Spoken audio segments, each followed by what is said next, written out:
a commencé en 2020 sous la volonté commune de la mairie et du parc amazonien de Guyane d'avoir une meilleure connaissance de la biodiversité de la commune, mais aussi de rendre cette biodiversité accessible à tout le monde. Le rôle de l'OFB, c'est vraiment tout d'abord de faire émerger ces projets d'ADABC. On apporte un soutien financier, on apporte des éléments méthodologiques pour avoir une cartographie des enjeux qui permettent en fait vraiment de réfléchir à l'aménagement du territoire.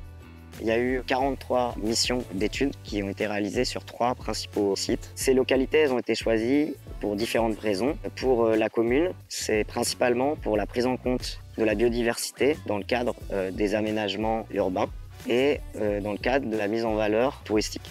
En ce qui concerne les Abati Kotika et la montagne Kotika, c'est pour principalement avoir une meilleure prise en compte de cette biodiversité, pour avoir un développement touristique respectueux du milieu, aussi bien en termes naturels qu'en termes culturels. En ce qui concerne Grosso, c'est un site qui a été choisi parce que c'était un des sites les moins connus de manière générale en Guyane et où il y avait très peu de données sur l'ensemble des 3 groupes de l'Atlas de biodiversité communale. Ces 3 groupes, donc les poissons, les oiseaux et les amphibiens, ont été inventoriés par différents experts. Les experts des amphibiens, avec principalement la Fondation Biotope, et d'autres experts extérieurs qui ont donné leurs données tout au cours des 3 ans d'inventaire. Les poissons, donc avec la Fondation Biotope et l'association Guyane Wildfish.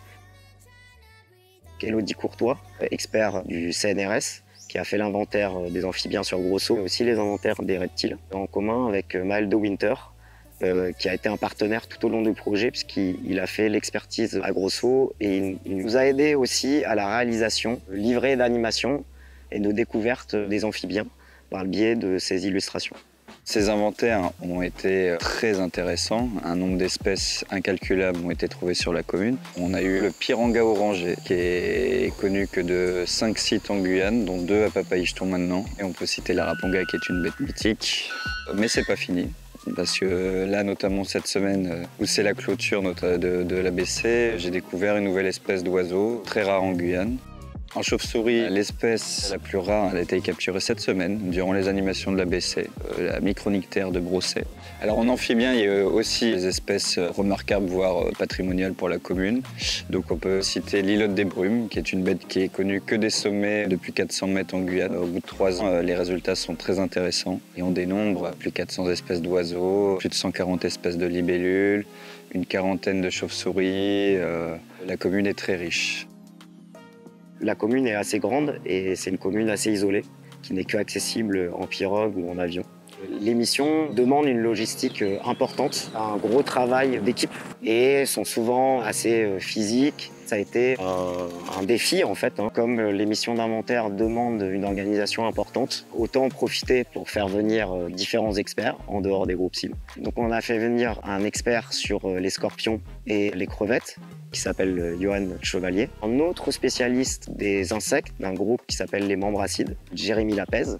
Et aussi les plantes ont été expertisées en interne en fait, donc par le biais de notre expert Sébastien Sante, ainsi que sur les papillons avec Ombline Sculfort, Ninopage. Sur Montagne Kotika, on a eu l'occasion d'échantillonner une faune de forêt submontagnarde avec 9 jours de prospection pleine.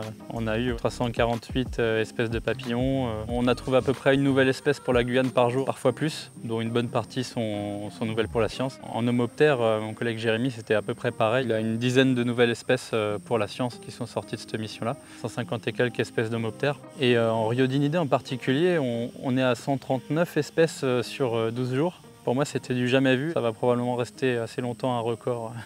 Ça a permis de produire énormément de données, mais ça a aussi permis de découvrir en fait plein de choses nouvelles qui ne pensaient pas présentes en fait sur la commune ou même pas présentes ici en Guyane. L'avantage justement de cette ABC, c'est que les différents sites d'études étaient très différents les uns des autres. Grosso, c'était d'abord un lieu sur lequel il y avait extrêmement peu de données. On a relevé à peu près 400 espèces, peu d'originalité mais beaucoup de diversité. Et on a aussi pu faire la montagne Kotika, donc c'est un des plus hauts sommets de Guyane. Outre le fait que ce soit une montagne sacrée pour les Aloukou en plus, contrairement au site de Grosso, là on avait tout autant d'originalité que de diversité. Ouais, les forêts de nuages pour un botaniste c'est un peu terra incognita, il y a quand même beaucoup d'espèces qui sont inféodées uniquement à ces milieux-là, qui représentent moins d'1% du territoire de la Guyane, donc c'est extrêmement peu. Il y a beaucoup d'espèces endémiques, c'est-à-dire qui ne vivent que là au monde. C'est les espèces les plus précieuses. C'est tellement beau ces forêts de nuages aussi, c'est une ambiance vraiment particulière. Les plus hauts sommets de Guyane, c'est encore une autre Guyane. Nous avons eu par ailleurs d'autres partenaires techniques, l'unité mixte de recherche d'écologie des forêts de Guyane, qui a aussi participé à des recherches sur les champignons et les fourmis, l'Office national des forêts, avec qui nous avons un partenariat dans le cadre de l'étude Habitat. On a mis en place chaque année des partenariats, donc soit dans le cadre de projets pédagogiques, soit dans le cadre de grands événements comme la fête de la nature, la fête de la science, avec la découverte d'amphibiens par le biais de clés d'identification. Un concours de land art. La thématique, c'était de réaliser des insectes à partir de morceaux de plantes, de graines, de fruits, où l'ensemble du collège a voté. Et ensuite, pendant la fête de la nature 2023, il y a eu un concours de photos. La thématique était la nature à travers votre regard.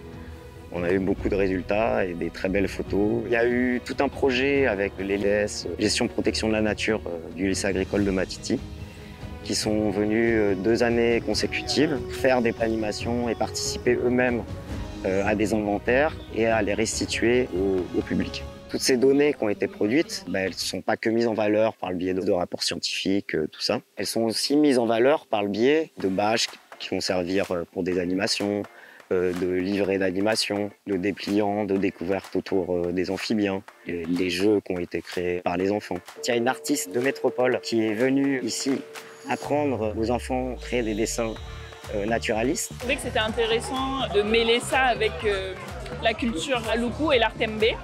On a fait intervenir des artisans de Papaichton pour puissent réaliser le dos des cartes et les boîtes des jeux sculptées en bois de Guyane en art Tembe. C'est un gros projet qui a animé un peu toute l'année scolaire, qui a permis de réaliser de super belles productions qui ont été largement distribuées dans toute la commune, donc ça fait super plaisir. L'ensemble de ces supports sont donnés avec les noms scientifiques, mais aussi avec les noms Aluku et les noms Wayana.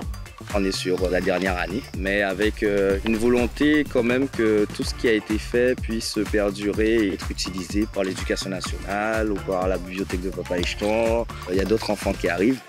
L'ABC, c'est des données publiques qui contribuent à l'inventaire national du patrimoine naturel. Donc c'est très important pour nous que ces données soient vraiment valorisées, car elles permettent de favoriser une prise de conscience de tous et toutes.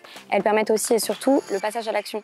C'est quand même un outil pour la commune puisque ça permettait aussi d'identifier les zones qu'on doit protéger par rapport à certains animaux endémiques qui n'existent pas partout en Guyane. On a des cortèges qui sont particuliers, qui sont potentiellement menacés par le changement climatique qui peut impacter l'évolution du milieu. Et donc on a des espèces qui potentiellement pourraient être menacées alors qu'on ne les connaît même pas encore, elles ne sont même pas encore nommées et il en reste encore beaucoup à découvrir.